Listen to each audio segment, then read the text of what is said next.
Keep moving or get arrested. Those were the police orders in Ferguson, Missouri after protesters marched the streets in the aftermath of the fatal shooting of Michael Brown. And it was those orders which prompted the ACLU to bring a case against law enforcement agencies, citing a violation of First Amendment rights. The issue in question is law enforcement agencies' use of a so-called 5-second rule, meaning protesters couldn't stay still for more than 5 seconds.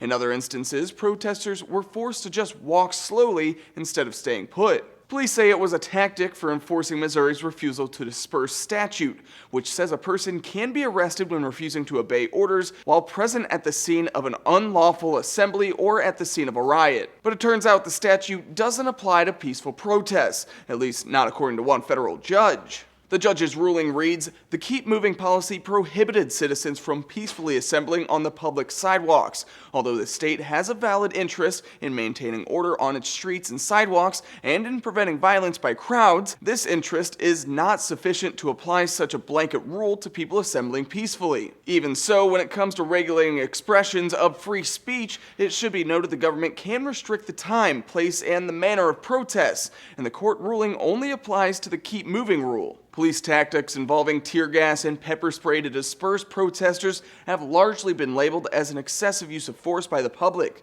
heightened by the shooting of Michael Brown, which many believe was the result of a corrupt police force. Protests in support of Brown have gone both ways in Ferguson. One organized event to block I-70 resulted in chaos. Police say many were arrested when the demonstrators turned violent. You have to make a point, and the point being you have to stop business as usual in order for the people in power to pay attention to the issues that are of importance. But other demonstrations have been peaceful, free of the violent clashes seen before tear gas and pepper spray between police and protesters. I think sometimes we do have to fight for what we believe in. We don't want to fight. We don't want violence there.